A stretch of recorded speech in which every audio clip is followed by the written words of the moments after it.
afternoon, everybody. JT here in the studio. It is Studio 10-4 Live weekly update here with you.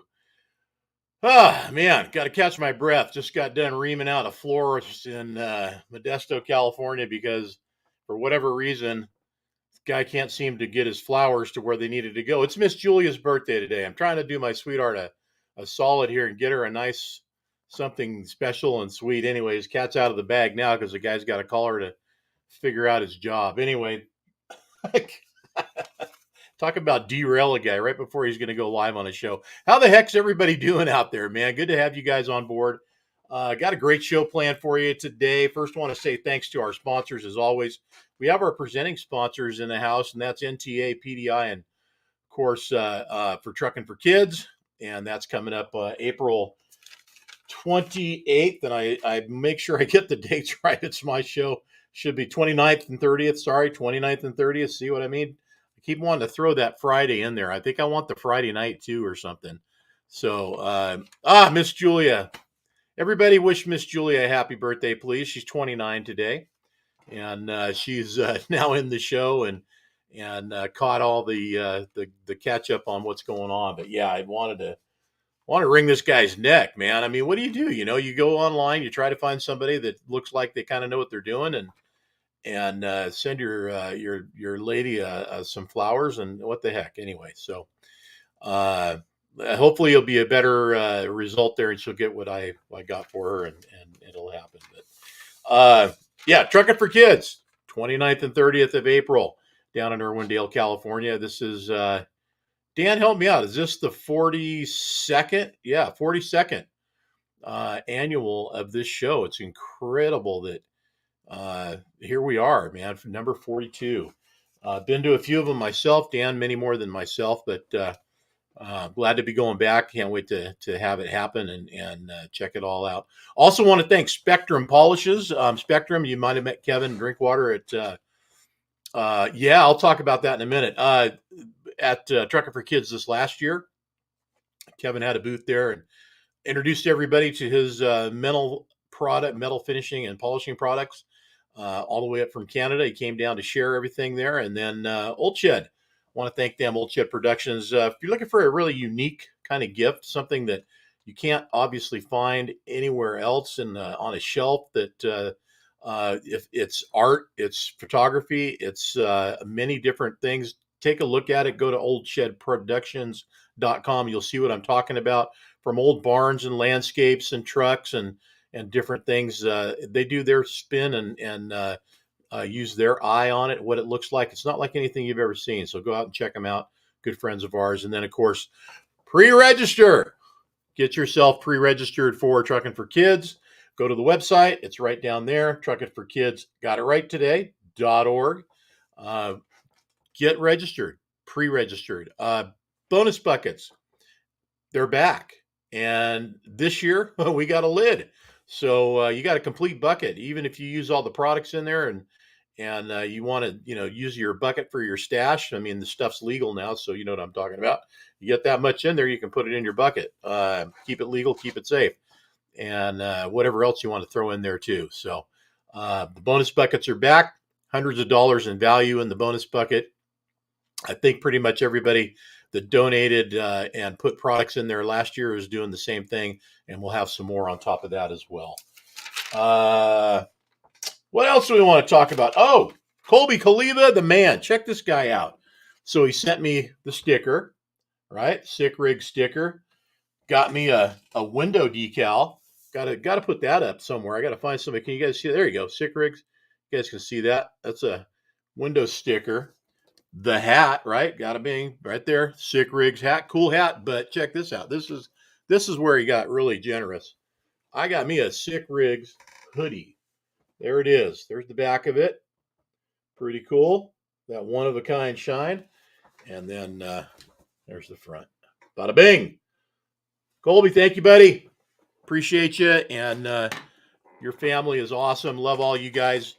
Definitely the West Coast original. Kaliva's Polishing, been around with us since the beginning, pretty much. Any magazine that we have, they're on the back of it and been that way for many, many, many, many, many, many years. Welcome everybody in the studio that's over here watching, listening, and checking us out. In case I haven't mentioned it, I might not have at this point. Dennis Mitchell is in the green room with us today. Dennis is one of our full-time contributors. We'll get all the specs from Dennis when we get him on the show, but he's been with us quite a while. What I love about Dennis is this guy, he's about, I don't know, yay high or so, and about this thin, this little skinny guy. And he puts out meals. I mean, this guy's eating stuff because he's got a story to this too. So I gotta go in here and get the share screen active and bring it up so that I can show you guys some of the stuff that this guy's putting away. It's just freaking amazing. I mean, you gotta and Aunt Barb, if you're watching, you're going live here, darling. But okay, there's Dennis's side, and honestly, I think Aunt Barb's trying to keep up over here, man, because she's putting some groceries down too, just to make Dennis feel better about how much he's eating. That's actually, I think this is actually a smaller portion, not quite the usual. And there, the red chair and the truck. We'll get to that. There's a story in that. This one here, man. I mean, okay, this is kind of I don't know if it's a new thing in Mexican restaurants, but it's sort of like I call it Mexican chipino because it's got everything in it, and it is like this huge heaping bowl of everything. And I ordered it because this Mexican restaurant that we go to down in somewhere near Modesto, they have that same kind of deal, and um, I ate maybe half of it. It was just insanely large. So here's more of a. There you go. There's that smiling face. Look at that. What a beautiful wife. And look at. I mean, so that's like the setup, man. There's round one and then round two. There's just so much you got to have plates stacked around on the table to get it all in, man. So anyway, we'll get to Dennis and in a minute, and I can't wait to talk to him about what's going on and why he's eating like that. Believe me, it's a story, and it's not because he's being a competition eater, but I think there might be a future in that. So you never know. Want to let you guys know that the information for Trucking for Kids, our hotel, it's up. You can go to Trucking for Kids or 10-4 Magazine, either one, social media wise, and you can find it right there. And it's the same as it's always. Courtyard Marriott down there is the place. Huntington Drive, Monrovia. Last year was interesting. I mean, it was a weird deal because driving down there, if you guys remember, we had that crazy storm that came up from Mexico, and it was a tropical storm happening down there. So when I pulled in, right here, man, I pulled in right underneath the courtyard deal right there, and I get out of my car and I felt like I was walking into the resort in Cancun or somewhere. It just grabbed you, and it was not like it's ever been down there, at least not in my experience. But that being said, it turned out to be a great weekend, great show, and a good time for all. Got to check out some restaurants along that road there on Huntington Drive. As you come off the freeway, turn right, turn left. You got your choice of wherever you want to go and eat. I happened to choose a place to the right and ran into CG Souza and company. Everybody was there eating at the same restaurant just by chance. We sat at the bar and had a great time. I think that was Saturday night. So good time and fun running into everybody. Again, hotel there. You mentioned the show. You're going to get a special rate. If you forget everything I'm telling you, you just go to our social media, Trucking for Kids, or our Facebook page for 10-4 Magazine, and you can get yourself hooked up with that. Want to talk about the new poster that has come out. This is a special deal. I'm going to bring it up right now. This is a one of a kind. We do this every year. There's no way to buy this. This is, like I said, it's one of a kind. And the only way, of course, that's not what I want. So let me go back in here and reshare. If you want to get this poster, you can't buy it. You have to go to a show and you have to make yourself available at the show to pick it up. So that being said, first show that I know of that you guys can, there we go. First show of I know you guys can get it. That's going to be Matt's Mid-America Trucking Show, and it is free. We don't charge for it, not yet anyway. So come on and get yours. Whatever shows this year that we host, not host, but have, that we're at, our booth is there. You can get a poster and always magazines. And hopefully we'll have plenty of swag this year too, because we have new t-shirts coming out as well. Can't tell you what's going to be on them. Think of our t-shirts like the In-N-Out Burger guys. You know, they have that special t-shirt they do every year. So do we. They may have been doing it a little bit longer than we have, but ours are every bit as cool, if not better. And uh, get yours. And those you can get once they're available, not just only at the truck shows, but you can get those online as well. Go to our online store, check it out, and order yourself a new t-shirt. And hopefully we'll have some hats and other cool stuff as well. But we look forward to seeing everybody at Mid-America. That's where we're going to introduce the 10-4 year-end capture of all of our 2022 cover trucks in the 10-4 magazine Best of the Best poster. So look forward to being able to hand those out to you. And who knows, maybe some of these guys will be there. And if you want, get an autograph on your poster. There's always that possibility. Hats at Matt's, Mr. Dan Lynn says. That'll be good. Can't wait to see that. I know that the hats were in short supply last year. Either that or we sold a ton of them, and hopefully we'll do that again. I'm bringing mine out. Here's one of them. This is kind of a cool one. It's got the logo off to the side. So there's some different styles out there. I don't know what's going to be available this year so far, but I'm sure it'll be cool, and you need to get yours at the show. Also at the show this year, at Matt's Mid-America Truck Show, Louisville, Kentucky. That is going to be the last weekend of March, by the way, everybody. It'll be Thursday, Friday, Saturday. And we will be there on the ground a little earlier. I will be live streaming Wednesday, Thursday, Friday, Saturday. 4 days of live streaming from Mid-America inside the show from our show booth. Incidentally, our show booth number is number 11268, and that is in the North Hall. Same place it's always at. If you've never been there, be sure and check it out. And we're right next to a roll-up door in the very corner of that north wing. So loaded up there with all of our stuff that we have, everything that we can bring. We're going to fit it in there and make it available. Come get your magazines. We don't want to take any magazines back. So you come and get yours. Those are free along with the posters. But the big news is that we have somebody from the West Coast is coming out. And some West Coast cool is going to be showing up at the show this year. And that is the Magini and Son family trucking outfit, which, of course, been around for a long time. Good friends of 10-4, been our friends for many, many years. I met them back in 2003. We were both cover trucks, same year. So excited to have them coming out. They're bringing 3 trucks and the Trucking for Kids trailer. So they're going to be outside. They're going to be on display. And that's Mike's number 13, 5150, the Godfather.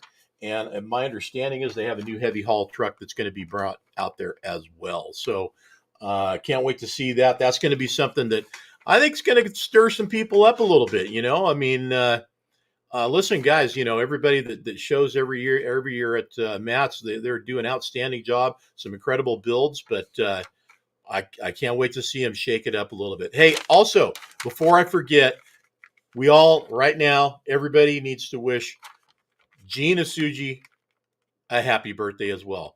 Her and my Miss Julia have they share the same day birthday. So congratulations, Jean, and happy birthday to you. Definitely 29 again. So glad to have you on the show, and love that we get to wish you another happy birthday. So everybody give her a nice one for Jean. Appreciate that. Oh, what else do we got in here before I roll over? I do have our featured truck of the week. I want to get that out of the way, and I'm going to bring Dennis in, our featured truck of the week. Featured truck of the week. Let's get into that. That is this month brought to you by Frank Strohmeyer, another one of our monthly, infrequently, not frequent, well, frequently, but whatever. Anyway, Frank is in there as a contributor. He's been doing this a while as well. Roger Harrington and his 89 Mack Superliner is our featured truck of the week. I love this truck. Most of you, some of you may or may not know my story, but one of my first trucks was a Mack Superliner. Mine was an older Mack Superliner. It had the round headlights. So this gentleman here has got a later model. And there he is right there. Good to see you, Roger. Uh, you got to love that cab, man. I'll tell you, there's something, and that cab, the inside of that cab doesn't look really any different than mine did. Looks pretty much the same. Got the crazy vent up here. Uh, Air conditioning, it's all in this column right here. Used to have to kick mine a lot to get it to work. Sometimes it just stop and you give it a swift kick and then it'd pick itself back up. Down here in the footwells, there was vents down here. I mean, Mac did some cool stuff. I got to say, I kind of dig it. The cab on that truck just sort of wraps itself around you, and I always loved driving that truck, even though it was a loud, 1980 monster out on the road. But you know what? I definitely put my time in and earned my bones behind the wheel on that truck, and I can't say that I would do it any other way.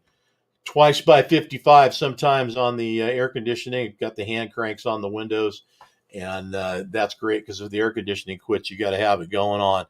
Howdy, Clay. Good to have you, man. Nice to have you on the show. CG, listen to me as he's rolling down the road. Please appreciate you being on the show, man. Always great to have you guys. Raul, nice to have you on the show. Happy Wednesday to you, my friend. Billy Joe, I don't know if I said hi to you, but Miss Shannon and Dan and everybody else that chimed in at the beginning. Good to have you guys on board. You guys can check this truck out, and this is a tell right here. And I don't know how many of you will be able to pick up on what's going on here, but there's not a lot of Mac on this truck. You got Peterbilt tanks, you got aftermarket exhaust, Dynaflex exhaust on there. That is pretty sure that's a K-Dub step. I'm not positive, or a custom aftermarket. I'm not sure. Western Star breathers. The tank and the battery box, that's Mac. That's what they do. But there's a good view on it, and check out all the story and all the information on that East trailer on this beauty. The other thing I want to show you guys before we go, and Dennis, I know you'll relate to this, but there's what Dennis is hoping his is going to look like again soon. That is a 3406 right there, and that's one clean looking cat, and it is in that Mac and stuffed all the way in that sucker. The Superliner was built in such a way. I think it was Mac's answer to a 359. It gave them something to kind of give guys something to think about. Not that it stock or however they manufacture it could really compete, but this guy here, he did a job on this thing, and really it just came out superb. So congratulations for being the featured truck of the week on Studio 10-4 Live, Roger. And we'll hopefully see you around and talk more. If you guys want to read all about it, go to this month's edition of 10-4 magazine, either on our website and check out the digital version, or just the story as it is right there. There you go. All right. So, yeah, we got Dennis Mitchell in the wings here right now. Dennis, what's going on, buddy? Well, I was going to go uptown and have piano lessons tonight, but, duty calls, so here I am. Shucky darn. Yeah, the piano teachers right now unhappy and disappointed that you're not there, I'm sure. But we're glad you're here, man. So good to have you, buddy. I love watching your social media stream because it makes me happy. I see that all that food, and I know that you're not gaining a damn ounce as you eat it, and we all want that miracle, but it wasn't. Let's let you tell the story, bud. So why are you eating all that food, man? What's going on there? Well, some people have followed me in Veterans View. They know I've been sick. It'd be just 2 years ago now. I was diagnosed with throat cancer. It's not a hereditary thing. I've got what they call an HPV, which is a human papillomavirus. Can be caused by anything: chickenpox, mumps, measles, COVID, anything that's a virus. COVID. Once it's in your body, it stays there. Now it'll be dormant, and it won't affect some people ever. And someone like myself had a bout with COVID that lasted a very long time, and we just figured I had a sore throat. from December to June. So that was during the early days of COVID. Freight was crazy. Our work was crazy. And I just kept taking cold medicine and eating concrete. Long story short, my teeth got so bad I couldn't eat. So we had to. Hi, Aunt Barb. Yeah. We had to go to the doctor, and I went in for an abscess tooth. I didn't know I was sick. And 2 days later, they come back and said, you're stage 4 throat cancer. Somewhat of a shock. Having had no experience with this stuff, we didn't know what to do, but I was having trouble digesting food. So we went through the chemotherapy, we went through the radiation, went through the whole process. The outcome was I was unable to consume enough calories to sustain my body weight. And in about 21 days, I lost 30 plus pounds. And my body went into shutdown mode. And they said, oh, no, he's got to have calories. I'm supposed to consume 3,500 calories a day. That's 4 to 5 or 6 meals a day just to sustain myself. And along the way, I'm a very active person. So they give me the radiation. It messed up my thyroid. So my thyroid thinks I'm a young man. So I'm in hyperactivity all the time. Can't sit still. Which, once again, I've got to feed myself. So Aunt Barb has had to learn an entire new way to cook foods I can consume, foods that, and I can't have any sugar, no salt, no spice, none of that kind of stuff. So no junk food, no ice cream. I'm devastated. That's Wait like a minute. An alcoholic, no beer. Time out, man. Yeah. Time out, yo. What? No ice cream. Okay, salt, man. But listen, man, the food I'm seeing you eating, and you can't tell me that there's not any salt in any of that stuff. Well, man. I cheat some. I mean, I get in trouble with it when I lose my taste buds. I don't know what that is, but I'm guaranteeing you there's salt involved. Yeah, there's some. That was where the hell were we even at there? It was at a Mexican restaurant the other night. Yeah. But so I do consume some elements, but not the amount that you'd have in a normal diet. And I don't get to eat like that all the time. I have to have an awful lot of meals that are pretty bland, not very exciting, but are filling. I mean, I'm looking at that tortellini there, buddy, and you got me going. That was magnificent. That was incredible. And a lot of this stuff are tests. We test the foods to see if I can consume it, and which sounds kind of crazy, but a lot of this goes to the guys that are living on the road, which I'm a long haul driver. So we have to figure out what I can consume and places that I can go to get food, because and I run a reefer, so we do a lot of nighttime driving. So a lot of times the places are closed. So I have found that Mexican restaurants and Italian restaurants tend to stay open later in the day. And they tend to have foods I can eat that are extremely high calorie counts. Apparently, breakfast is not a problem. No, I live on breakfast. That is one of my favorite places for the guys that run the 94 up in Minnesota. That's the old Amish kitchen in St. Charles, Minnesota. And that is 4 eggs, 3 sausage patties, 3 links, 2 slices of ham, and that is an incredible meal. Yeah.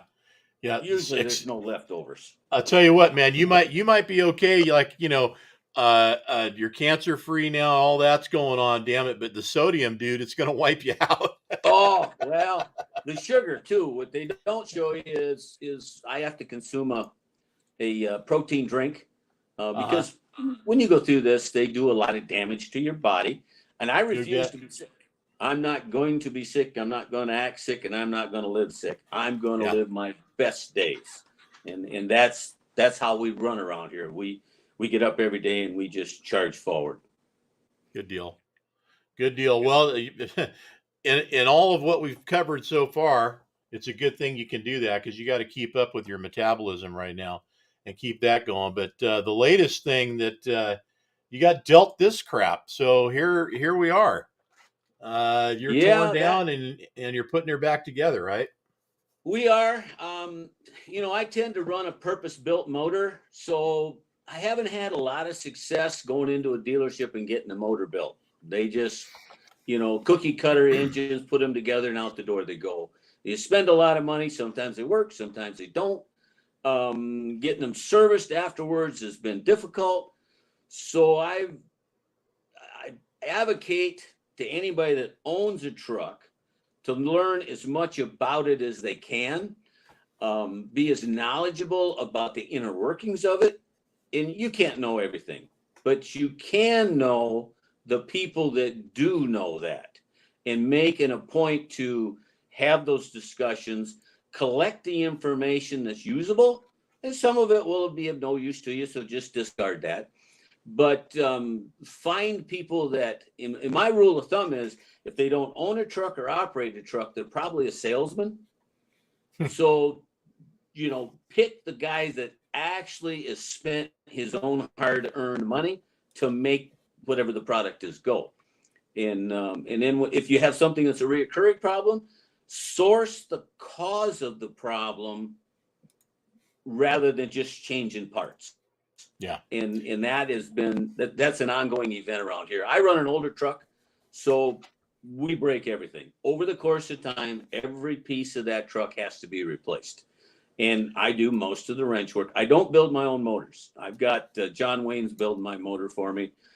His real name is Phil Nolan, and he's a full-time driver but does mechanic work too.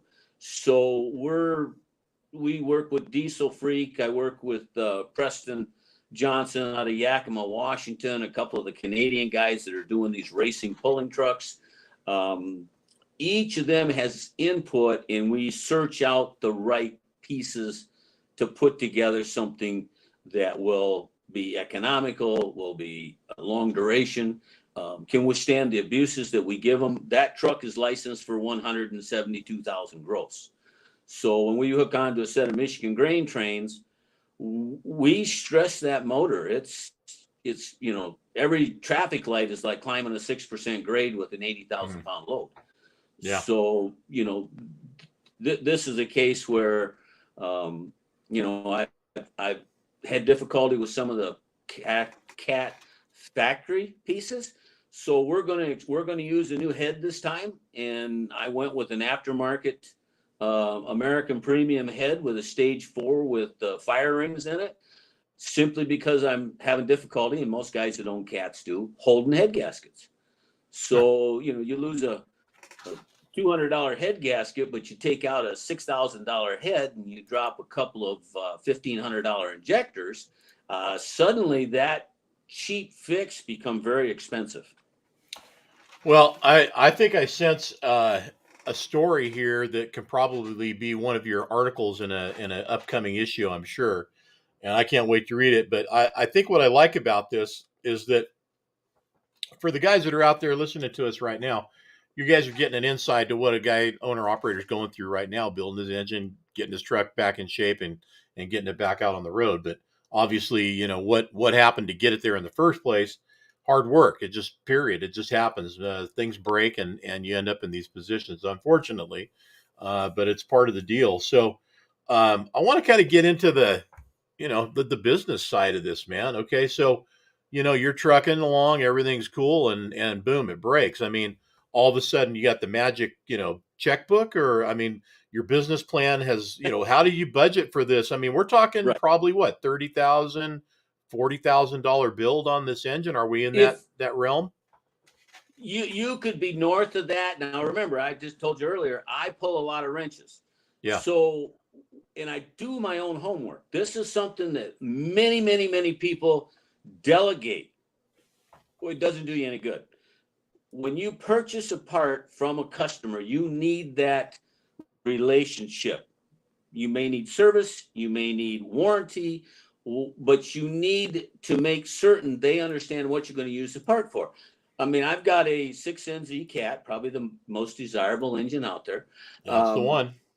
That come in numerous ranges of horsepower, transmissions, clutches, torque ratings, all that. That's the inside baseball. Mine is built for a purpose. So when I go to somebody, when I wanted to build this motor, and it wasn't a surprise to me, I lost an oil cooler. So if you read my article in January, I think it was, about an oil cooler, there's a cause and effect to everything in these trucks.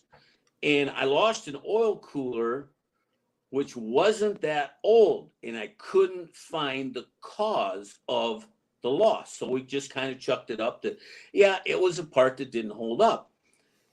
I changed it. I'm out on the road, but before I put it back together, I'm underneath the truck, and I noticed I'm losing motor mounts. No. Not something that's terribly surprising in a Caterpillar in a 379 Peterbilt because of the location of your down tube for your exhaust. And if you're running big power, you heat that up, you cool it, you heat it, that motor mount gives up. Yep. So I'm in there, I'm changing that. I had a trouble with clutch linkage, couldn't keep my clutch adjusted. And I'm not a guy that's hard on a clutch. Long story short, we changed the motor mount, put the motor back in the right position. Armature of the clutch rotates back to the left. Now my clutch linkage got to be adjusted. I go to adjust the linkage. The eyes wore out because it's been laying down. Yep. So who would have thought that an oil cooler fix would fix a clutch brake problem? And if they'd gone to a shop, nobody would have looked at anything. They'd have put an oil cooler in. So how's that go? Knee bones connected to the leg bones, connected to the ankle bone. Yeah. At the same time, we took the pan off simply because I knew I was getting up in miles. I've got a lot of age on this motor, and I run it north of 700 horse on the tires. That really shortens the lifespan of an engine up. So I got my engine guy over here, and I says, Phil, let's look underneath this motor. You give me a calculated estimate of what we're looking at. Prognosis wasn't good. He says, you're short. It'll go for a while, but you need to be planning on this. Yeah.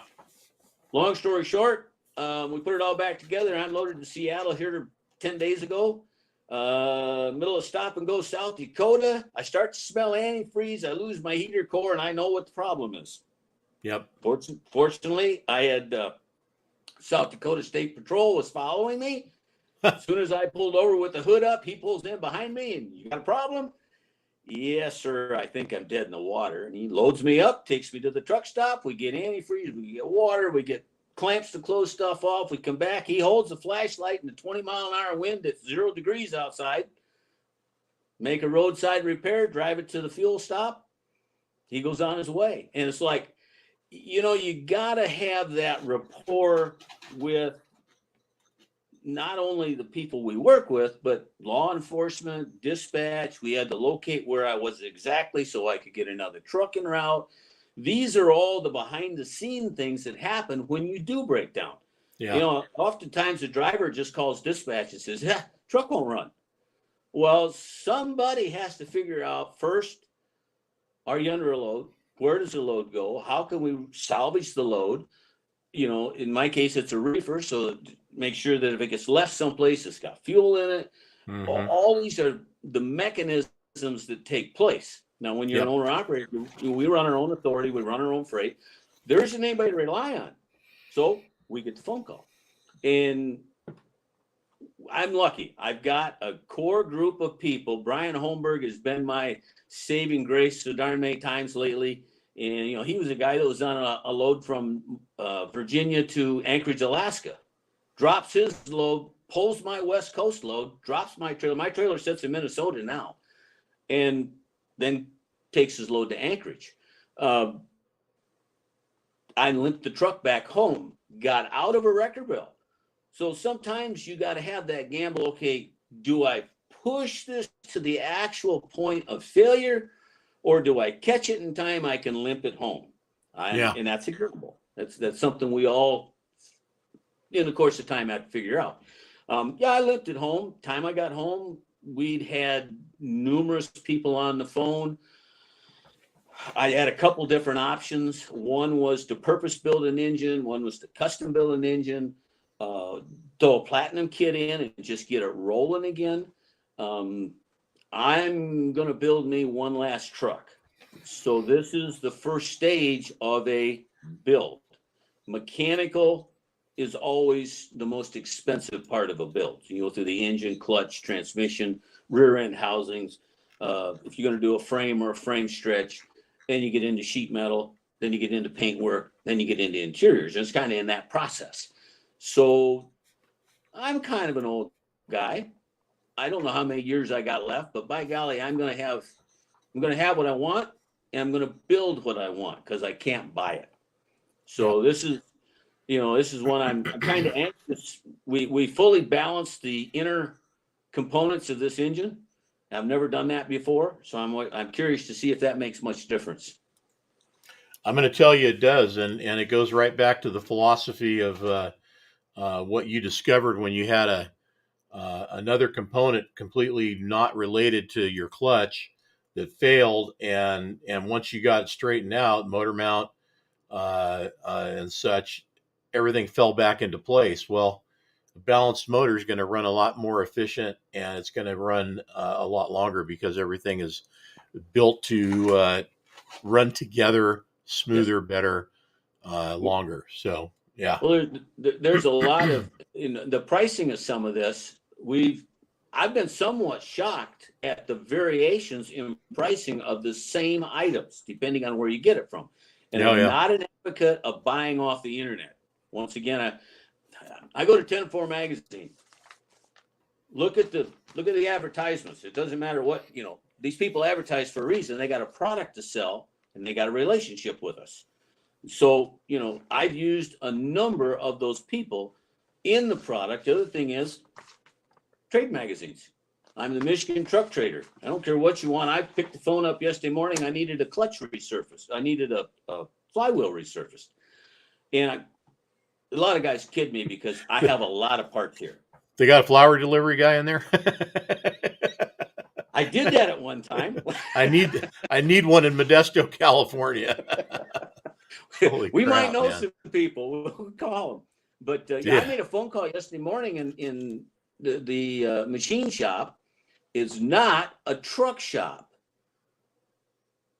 but they cut all the flywheels in Toledo, Ohio for Peterbilt, Kenworth, Mack, Freightliner.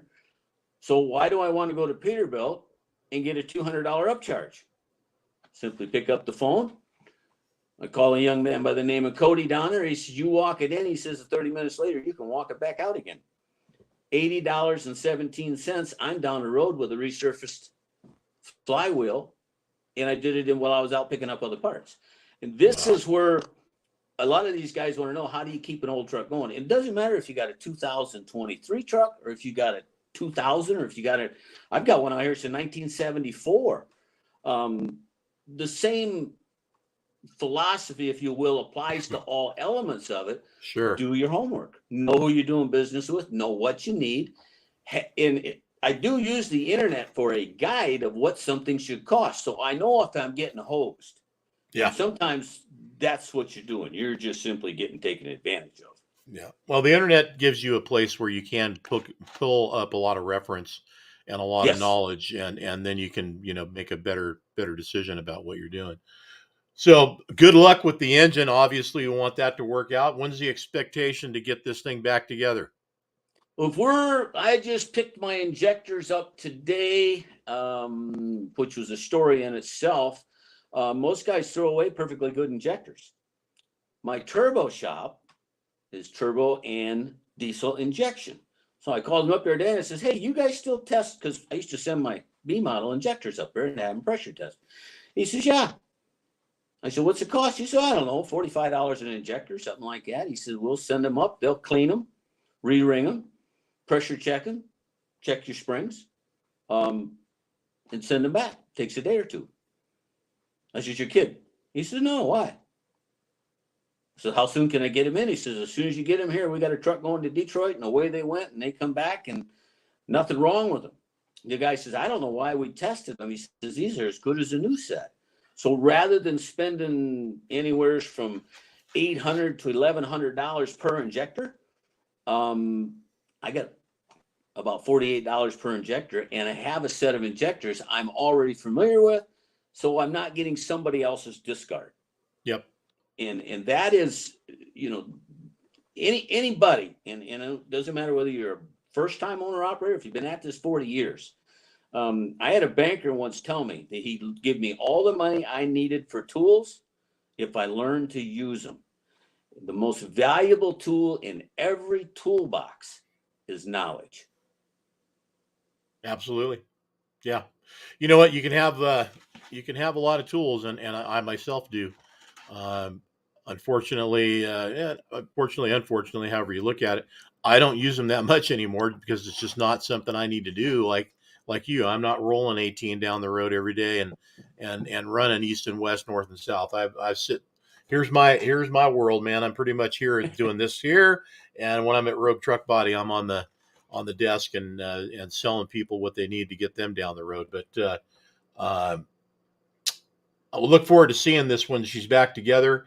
And I sense a story coming in one of your monthly editions, so I look forward to that too. Knowledge is everything, guys. So take what Dennis has shared with us and put it to work, man. I'll tell you, there's a lot of what you're saying that is lost in, I think, generations behind us, and I don't know if it's just not us being responsible and taking care of the kids coming up behind us and sharing that information or not. I seem to think that somewhere along the line things changed, and instead of fixing things, and I mean fixing things like you're discussing, and we've talked about, they're just parts changers, and that can get expensive. A guy like you, me, I did the same thing. Worked on my own trucks as much as I could. If it was major, then I'd take it out and have it taken care of. Too big of a lift, jack, hoist, whatever was needed.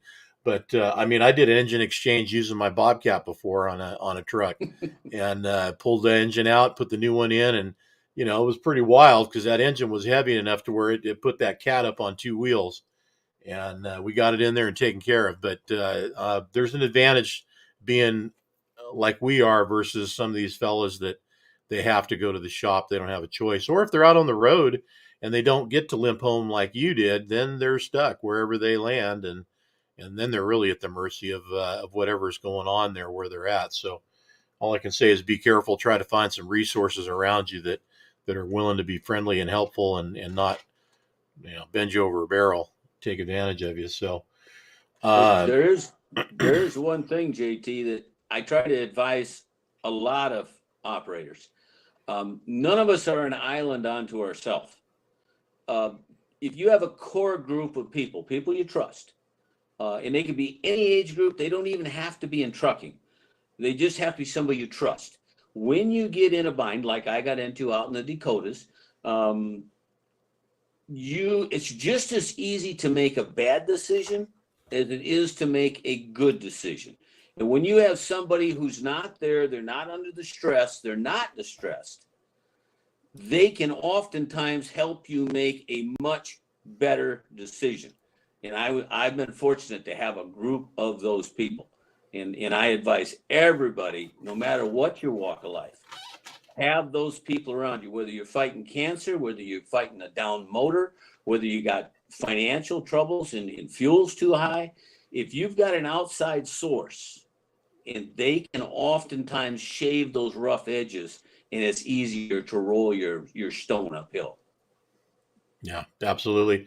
Yeah, I got a question for you that kind of goes along with that too, and it it's a device that we have had in our industry for many years that seems to get overshadowed now because everybody's got their cell phone. So if you can pick up the phone and call somebody and you got cell service and you can get your needs met, that's great. But there's still that one device that's still with us, and it's a CB radio hanging in the truck somewhere. What's your take? Are you still using it? You still believe in it? Yes, I do. Now, I will tell you, when I was broke down in South Dakota, No comebacks. Yeah. But the state police were right there. So that's the first time I've been so tickled to get lit up by the state cops. I just couldn't wait for him to get up there. But yes, I run a good radio. I've got side bands. I'm finding now that, and I didn't know this until just a couple of weeks ago, our Canadian friends are running VHF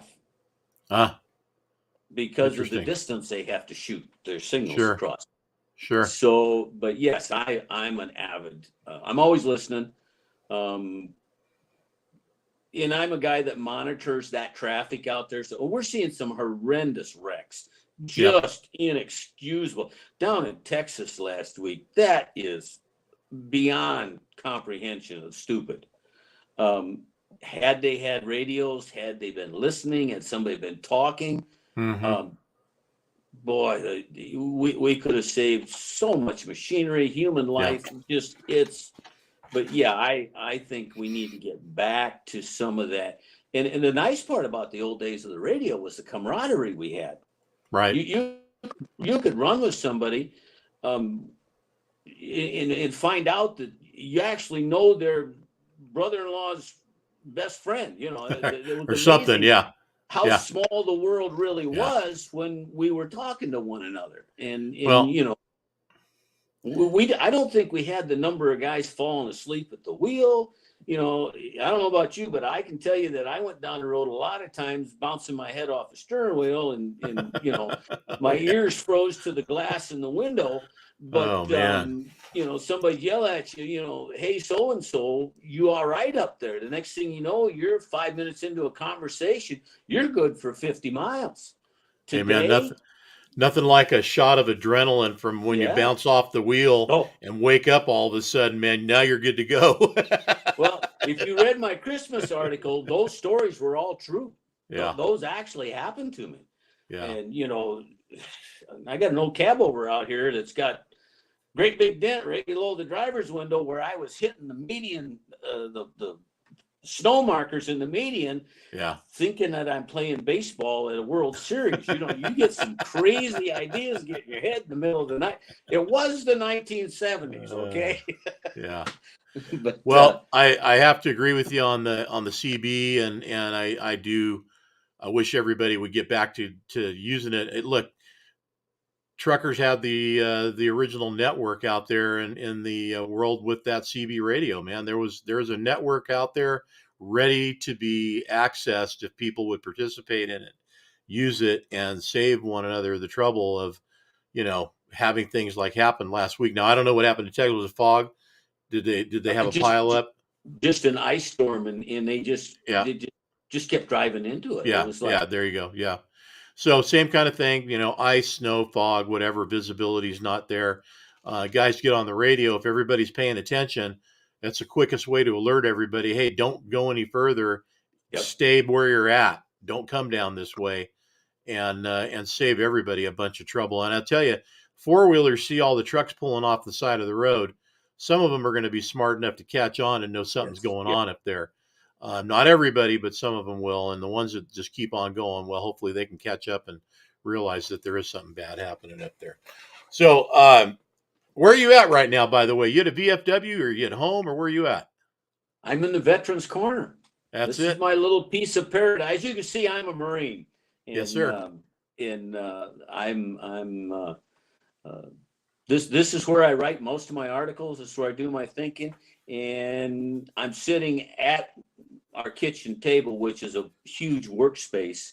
You know, this end of the table is where I figure out how much I want to spend. The other end of the table has the checkbook. and you know, one of the first rules I learned in business was if you run the business, you should not run the checkbook. Yeah. That was the first rule I had in college. I had Dr. Bologna was an economics professor. And he said, if you own and run a business, someone else should sign your checks because you'll never know how much money you got on hand. He was probably pretty right. And Aunt Barb keeps me on the straight and narrow because it's easy to just keep writing checks, even when there's no money in the account. Yeah, well, I agree, man. It's I look at my own bank account and I go, oh, it's weird, but I hate spending money, but I love buying shit. So I don't know what to do. Buy a truck. That's the fastest way to lose Yeah, money. the Buy damn a truck. They're Amazon. still going to It be said fun. Amazon hit the internet, man. That was it. That was the end of me. I'll tell you that and Costco. Yeah. Uh, Now I've got about a 45-minute or so ride to Costco, whereas before it was, 10 minutes and I was there down in Folsom, but not here. Well, Dennis, thanks for taking the time today to share with us here in the studio what's going on. In parting, I don't know you got any advice for anybody coming up in the ranks that's looking to get in and do anything. Yeah, sorry, Dan, but you know how it goes. Anything that you can good best advice. What do you think? What's something you would share I, words of wisdom? I would probably tell somebody that was coming in new, um, once again, have a plan. You can't just buy a truck and figure to haul freight. You got to have a plan. You got to have some idea what you're going to do so you know what kind of equipment to get. Um, and if you go out and purchase, and I've seen this too many times, they'll purchase a beautiful, big, shiny truck, and the money that they spent to have that extra is the money they needed to operate. Yeah, So you be certain you have some idea what you're going to do so you know how much money you need to spend. And once again, have someone in that segment of the business that can advise you. When I got started, it was in the tanker business, hauling petroleum products. And I had a very good source that I worked through that got me into the business. You to just jump in cold today, figuring to go to one of the big fleets, you're going to make more money just driving their truck. You need to have some kind of a game plan. good. And Yeah, 6 months in is not the time to buy a truck. You need to yeah, have some experience. yeah. 100% sound. Hold that thought too. So, are we going to see you at Matt's this year? You and Barb going to make it? We're going to see how hard we hit the checkbook. I'm trying to make the diesel drags in Phoenix Oh, and okay, possibly the California show. okay. We normally would be at my son's right now out at Pickett Customs, Uh huh. but due to the motor being down and some health related checkups and stuff like that, we're late getting started. So I'm dragging my feet, and I'm going to have to pick and choose where I spend my dollars because I Yep. may have went overboard on this motor. Maybe a little bit. Just a skosh. Listen, back to, and I'm going to roll it back here for a second. Back to what you were saying about getting in, guys. What Dennis just laid out is solid advice, 100%. Most everybody in here, I'm sure, probably we're well past that point. But for the guys that are coming in, and those of us that are here, and wanting to wonder what should we share with the kids behind us, have a business plan. Um, if your business plan is not solid, you don't know if it's solid, it's probably not. Like Dennis said, go to work, drive for somebody else. My son-in-law, before he went to work for me, I threw him out in somebody else's truck so he could go break their stuff and then come to work for me. And it was a good plan because he went out, he drove their stuff, learned what needed to happen, and came to work for me. And we never had a problem. Everything worked out really well. But it's a good opportunity to be out there and learn the ropes and what things are going on and how people are too. The machinery is one thing out there, man.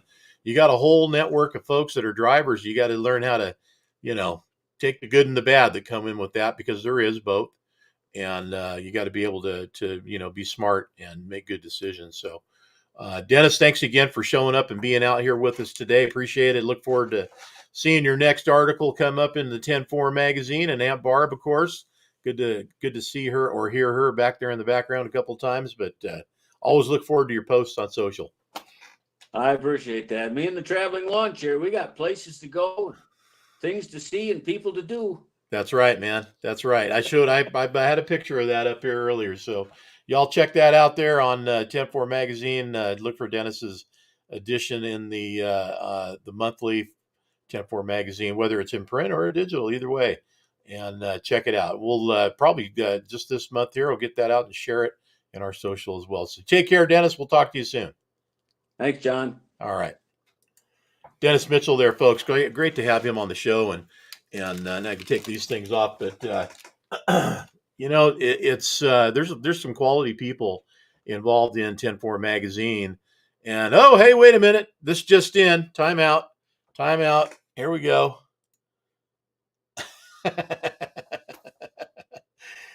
Mission accomplished. Hallelujah.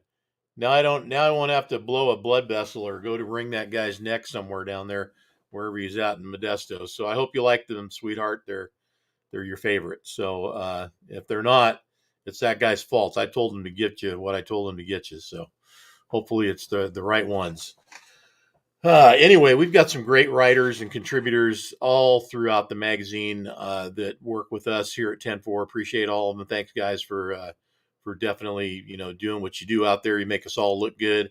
And Dennis, best of luck to you. Keep that truck rolling and get her on the road again here soon. And glad to see and hear that your health is back and that you're getting the growth back in there too, my friend. It's a happening, man. It's looking good. So I hope we see you at Matt's. But listen, I'm good if we see you somewhere here on the West Coast too. So we see you at Trucking for Kids or wherever. I don't know if I'm going to make that deal down in Arizona. That's Chandler, if I'm not mistaken, that we're talking about. Yeah. So and then there's Redding, California too. So we got a bunch of different stuff coming up. And check this out. I want you guys to know this is happening as well. Going to go to 10-4magazine.com. Check out what we got here, my friends. Events. Yes, it is the 2023 up to date 10-4 magazine calendar is up and it is available. I always tell people this, that if you're looking for things to do, here is a lot of things to do. Go in and check out, see where you're located at and what's going on in your area. What kind of trips you might end up making and where you're going to be at what time and where. Mid-America right there, number one, March 30th through April 1st. I can't wait to see if there's going to be some April Fool's gags going on in Louisville this year. There's got to be. Somebody's got to happen, man. I mean, I'm curious as heck to see how that pans out, especially in the awards. I'd love to see somebody get gagged in the awards there. But anyway, a lot of the racing stuff is on here as well. So be sure and check that out along with everything else. Now, this is just what we've got so far to date.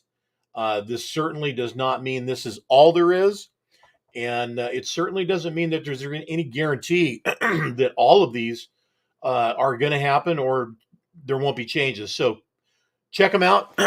Go to their website, their Facebook page, Instagram, wherever they're sharing information and putting their latest updates together and get the latest lowdown for you. I will go through and pick these out and be populating them over onto our Facebook page like I always do. And that way the events will be there. And that's only if they have a Facebook event that they've created for us to share. If they do not, well, then that's that. ATHS coming up June 8th through 10th in Reno. That's another big one. West Coast. West Coast is packed with shows this year, man. I mean, packed. Go to 10-4magazine.com. Check it out. Go under events, the events tab, and check out the event calendar. Thanks a lot, y'all. Appreciate you.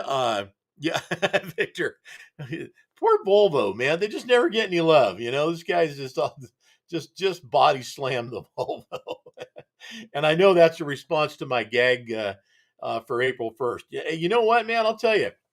I had, and this goes back years ago, I said at work at Rogue, I said, you know what would be cool, man? Somebody built a Volvo transfer, right? And of course, everybody laughed at me like, yeah, right, whatever. You're out of your mind and some other things. But you know what we are delivering tomorrow, and it's not the first one, a Volvo transfer, and it's going to Sacramento. Capital Sand and Gravel picking up another Volvo transfer. So they're out there, and I remember back in early 2000s in Vegas, there was a guy had himself just a plain white Volvo, and it was their loaded version of their truck, and he was pulling an end dump, and he had that thing parked in the convention center there in Las Vegas when we were there for the show, and he won. I mean, he didn't win, the best of show or anything, but it was a clean ride. It looked good, and so on and so on. Anyway, listen, hey, Volvo, you know what? Take it or leave it. I would I have bought one? Probably not. I was a Peterbilt guy, so there's that. But listen, everybody deserves a shot. Hey, I owned a Mac. A lot of people call them pretty fugly. So you know what? What are you going to do? I had a Mac, a Superliner Mac, and it was the early model Mac Superliner, all square, round headlights, and the crazy air tanks everywhere, and big, huge monster fuel tanks with steps on them, and it was a Mac. But we made it cool. That's all right. We made it cool. So appreciate you again, everybody. Get pre-registered for Trucking for Kids. Check it out. Go to truckingforkids.org. Right there it is. Bada bing. Thanks to NTA PDI for being our presenting sponsors. NHRDA, way to go, guys. Way to make a comeback. We are partnered with them to help sponsor the big truck events that are going to be happening. The drag racing is going to be happening at their events, and that's going to be in Reading, Chandler, and Montana. Somebody from 10-4 is likely to be at one of those or all of those, but not all of us at the same time. So look for somebody to be there. I'll definitely be in Reading. That's going to be a go. I don't know about Chandler. We'll see what happens. And looks like Dan and Sham might make the Montana run. So hopefully we will see you guys real soon. And that will be in Louisville. Of course, we're all ready and booked to go to there. Thanks to Spectrum. Thanks to Old Shed. Be sure and check them out on their respective websites. And look for us next week here on Studio 10-4 Live, weekly update that we bring to you every week. Appreciate you. If you guys want to get a message out, let me know. Smart man right there. Way to go, Colby Kaliva. Thanks for the hat. Thanks for the hoodie and all the other cool stuff. We'll see y'all next week. Keep the shiny side up.